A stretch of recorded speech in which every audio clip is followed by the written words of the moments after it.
Hey guys, welcome back to Radical Living podcast. This time I sat down with Jen, who is a children's book illustrator, and we had some really insightful conversations surrounding faith, surrounding being radical, and just listening to the right voices. In a world where everyone has an opinion, it's sometimes hard to listen to the right voice and know what voice to listen to. So we really hope that you're challenged by this and inspired by it as well. Just want to remind you to go and like our Instagram and Facebook pages so that you can keep up to date with everything that's happening with Radical Living. Guys, grab a coffee and put it on in the background. Wherever you are, whatever you're doing, we really hope you enjoy our latest episode. I'm a children's book illustrator and I've illustrated 28 books so far, including 2 Bibles, 10-part Bible series. So I went to art college and I studied design for visual communication. And after that, I worked as a graphic designer for a while, but quickly realized that that wasn't for me and got a job in animation in Hollywood, which was what I really wanted to do at the time. And I worked there for about 6 years. As their digital artist on different children's TV shows. But I got to the point in my life where I felt like I'd achieved everything I wanted to do. Like I'd got my first class honours, I'd got my dream job, I'd worked on the series for CBC, I was married, I had the house, I had it all. But like when I got to 30, I thought, I'd have it all together, but I still felt like there's something missing. And yeah, I was a Christian and I was going to church and I was leading in different kids groups and things, but I had this desire to make children's books. So I'd come home after work and in the evening I'd start illustrating children's books. And I had a sense that, I should leave my job to follow my dream. But then in my head, like I had this voice in my head saying, like, people don't just leave their jobs to follow their passions. And you have a job that you love and it doesn't come around often. And there's people wanting the job that you have. You can't just throw this away and you should be content. But I wasn't. And that was all right. I could juggle work and children's books and church just until there was one thing too many. And I was asked to help with the kids outreach, but I really just wanted to stay at home and work on my books. And though I didn't want to let anyone down either, I talked to some friends about it and I asked them, is this like my own selfish desire to stay in and work on these books and not do the kids outreach? And they came back to me and basically they said, well, yes, you have to be sacrificing for God and we all give up things and it's a struggle, but you do it because it honors God. And that was kind of my mindset too, but it was all exhausting and I was getting migraines like every couple of weeks and I was making myself ill and I didn't even realize it. But I felt like I was always falling short, like I was always letting God down and I was never going to live up to those standards. And I just wasn't sure that I wanted to do that anymore. Like I didn't want to try to live up to that anymore. And somebody said, like, you come to the fullness of God when you come to the end of yourself. And I now know that to be true because I felt I came to the end of myself. So at the start of 2017, I just put everything on the altar, but I gave God an ultimatum, which is what you do when you're a bit desperate. And I was like, God, I'll give you everything, but I want to see the God I read about. I want to live out John 10:10, that abundant life that you promised. And more than anything, I just wanted to feel that God was like alive in my life today. And I felt like, I felt that as a teenager, but just somewhere in my 20s, I kind of lost my way and it all became a bit dull. But I wanted to see God like displaying his signs and wonders and to live in that. Like I wasn't happy anymore just to read about it. Like I wanted to move in that experience of God and in his fullness. Just in what you said there, like there's so many misconceptions surrounding Christianity, and I think one of the biggest things, especially in this culture, is that it's a lot of do's and don'ts, and it's like you talked about it there, like you came to the end of yourself because it was always do, and it was just exhausting. Yeah. And I think, wow, like just coming and being like asking the hard questions and saying to God, I want to see this. I want this to be a reality. Yeah, and there's Um, that thing about, like, where it says living life to the full and that abundant life. yeah, But it didn't feel like that, and it felt like everyone else who wasn't going to church and following God was having all the fun. yeah, And I was like, do you know what? I want to be living, like, where is this abundant life? yeah, And it's, you might have all the things and doing all the stuff, but in my soul, I just was like wanting more. Like, there's yeah. has to be more than this. Yeah, and I think you said it at the very like beginning of your answer. It was like anybody looking at you would have assumed you had everything. Like you had Mhm. a full-time job, you had a husband, family, but yet you had this discontentment, Yeah. and you wanted more. And I think like that's really at the heart of this podcast, that radical living. It's that feeling, that knowing of there's more for me. Mhm. And so often like we put that pressure on ourselves, and we allow other people to put that pressure on us, of like thinking we have to do, when really God's like, Yeah. you don't have to do that. Yeah. But just leading on from that, then, like we live in a culture that is just bombarded with voices. Like it's do this, do that, don't do this, don't do that. And you kind of shared like you wanted to pursue your dreams, but you kind of felt that wasn't right. So how can we ensure that we listen to the right voices? Yeah. So I kind of, after I'd prayed that, I started journaling. And in my journal on the 29th of March, I wrote an extract from Max Lucado's book, Yes. Traveling Light. And what I wrote was like, oh, how God wants you to hear his music. It will race your heart and stir you to tears. You Mm. want to journey to the stars, he can take you there. You want to lie down in peace, his music can soothe your soul. But first, he's got to get rid. So he begins tossing the CDs. A friend turns away. A job goes bad. Your spouse doesn't understand. Church is dull. One by one, he removes all the options until all you have left is God. Would he do Mm. that? Absolutely. If he must silence every voice, he will. He wants you to hear his music. So the day after I wrote Cool. that and I prayed that prayer, I went into work, and on my 30th birthday, on the 30th of March, I was told that my position in animation was ending.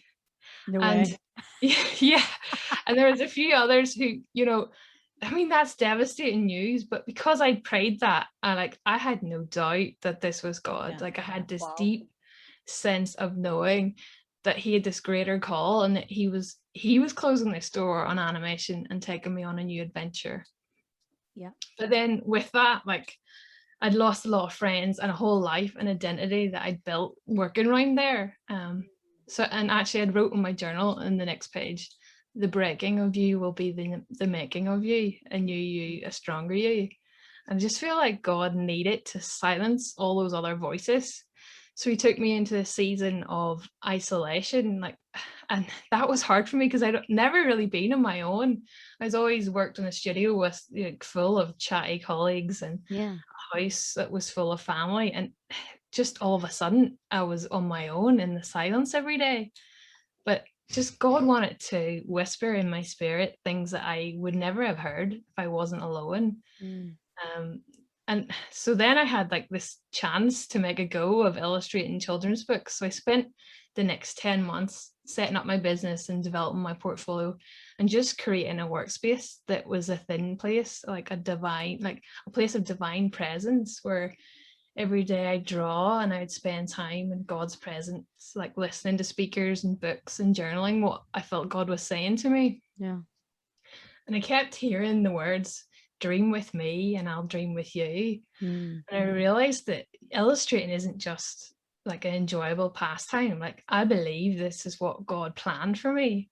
Yeah. So in that moment, all those other voices that were in my head that I thought were God, I knew that they weren't, but instead they were a religious spirit telling me what I I needed to be doing all this stuff for God, and that kept me from fully living out what he'd actually created me for. And like, he gives us each our own mandate, our own uh, divine assignment that's like uniquely for you, and he gives you the desires of your heart. Like, he put them there in Psalm 37:4, delight yourself in the Lord and he will give you the desires of your heart. So that burning desire to illustrate children's books wasn't me being selfish. That was actually a God-given desire. So I wasn't going to make that mistake of, listening to those wrong voices again. So I really went after learning to hear God's voice for myself, like how he speaks to me personally. And I think he speaks to us all like in our unique way, but it's just getting to know him and knowing like what he sounds like to you. Like in the end, he's not going to ask how well you listen to what people told you about him. He's going to ask, like, did you know me? Yeah, I think that's amazing. Just like how we're all like, God obviously made us all unique and all different. And I love what you said there, that God speaks to you. We need to discover how God speaks to us. And like that could be through dreams, it could be through creation, it could be through worship, like anything, through his word. God's always speaking, we just have to listen. Yeah, yeah. And I just love how you, like, your job ended and then you just dedicated the next 10 months, 9 months to just setting up your business, like following your dream. I just think that's incredible. And you took action with what God had said. What does radical mean to you? Yeah, so I read this quote actually a while ago when your podcast first came on, because if I'm being honest, it was the title, like Radical Living. I was like, oh no, this sounds so this sounds cool. This is something I want to hear about. Yeah. When like the very first one that came up. But so I read this quote from Steve Saint, the missionary, and he said, Christianity is an extreme call to a radical life following a revolutionary leader. I mean, do we ever even really think of Christianity like that? I mean, often we'll see Jesus as being meek and mild, and he is that, but that's only a small part of who he is. Like, he's got this radical wildness that turns our mindsets upside down. I mean, and even now, like, people are looking to be an advocate for change, like, and whether that's for the planet or equality or diversity, like, I think we have that built in us. And I'm just all about changing how we represent Jesus. Like, even in children's books, he's not this blue-eyed, blonde-haired, soft and gentle man. I mean, he's so much more than that. So trying to change that view of him even from like an earlier age. Yeah. Wow. I love that. And I love that. I love that was one thing, like, that was kind of Jesus is so much more than what we grow up to think, and it just blows our minds. And I love that quote that you said. But like, this has kind of been a revelation for me recently, and I'm really interested to hear, like, because you are obviously a very creative person, you love to create. And something that just really struck me in the past few months is that all of us were created to create, and we just have lost what we're to create for. And for anyone who believes in Jesus, it's to create for God and his kingdom. But you mentioned to me kind of like this idea of creating and partnering with God. So I'm just really intrigued to, what does that look like, and what does it look like to you? Yeah, so I believe that how you see God is how you hear God as well. So before, I'd seen him as God, like, I'd seen God as a bit of a taskmaster, and he was always disappointed in me and was always wanting me to try harder and work harder and do more. But now I see him as the master creator, and I'm a creator, and we're made in his image, and we have God's creativity living inside us to create with him. And he just doesn't want to use us. Like, he wants to partner with us, to co-create with him. And just like creativity and spirituality are connected, and realizing that unlocked something in me, like, that literally changed my life. And Beziel was the first mention of a person to be filled with the Holy Spirit, the master craftsman in charge of building the tabernacle. So I just asked for what he gave Beziel, like divine artistic skill. And I wanted more. Like, I want the blueprint too. Yeah. Just to Love that. reveal like heaven's culture through creativity, to give visuals that tell stories that change lives. I mean, and I've always known that I wanted to create something that was bigger than me. And when you're illustrating like the Bible, like God's living word, like he's the author ultimately and the creative director. I mean, and it just doesn't get much bigger than that. Yeah.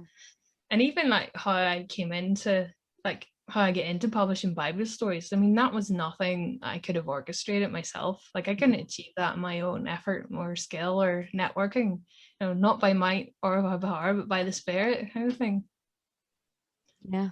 Wow. I see that realization, like that mindset shift, is so powerful that God would even want to co-create with us and want to create through us and with us is just mind blowing. Closing us up, what are your top 3 tips to be radical? So we've kind of spoke about radical. So what are your top 3 tips? Okay. Well, my top 3 tips, and they kind of all tie in together. And to be honest, they're as much for me as they are for anyone who might listen to this. So firstly, be brave. I mean, when people meet me for the first time, they'll often say, "Oh, you remind me of Meredith from Disney Pixar's Brave." So now when I hear that, I'm just like asking God, okay, make me brave, because I do not feel very brave most of the time. Secondly, is like not to partner with the timidness. Like as long as I can remember, I just always remember people called me shy, like in my school reports. It would always like, she's so quiet, she needs to speak out more. And I took that on me as a label. And then it almost became like a security blanket where if people asked me to do something, I would say, no, I can't do that. I'm too shy, I'm too quiet, no way. But God's really challenged me that recently, and he's saying like, that is not a label I ever put on you.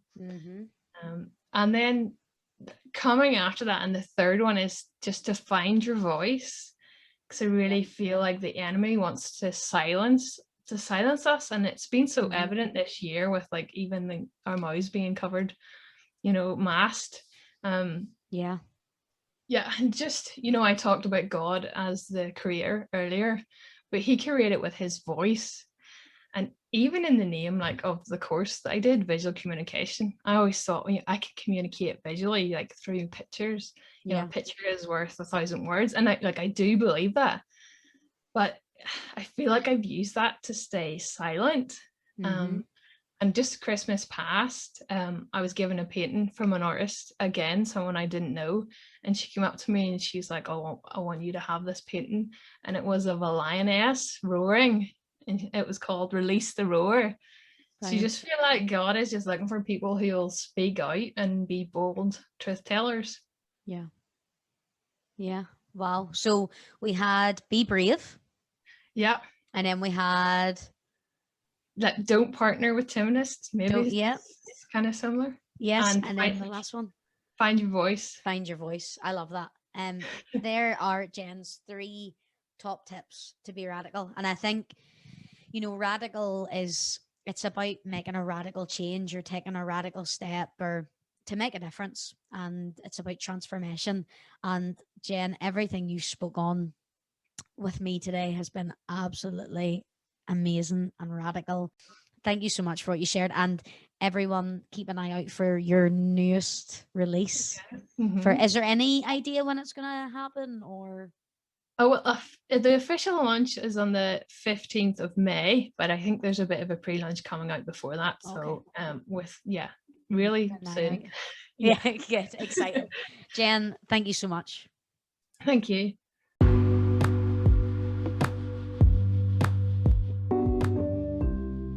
I just want to say a massive thank you to Jen for taking the time to record this episode with me. Thank you for all of your insight. Thank you for sharing your story so clearly. And yeah, guys, make sure and go and check out Jen's work and everything that she's doing in illustration. Guys, just a reminder to make sure and leave a comment on our different platforms, including Spotify, iTunes, and YouTube. And remember to share with as many people as possible, as we want everybody to embark on this journey of radical living. Guys, thank you so much, and we hope that you have another brilliant couple of weeks.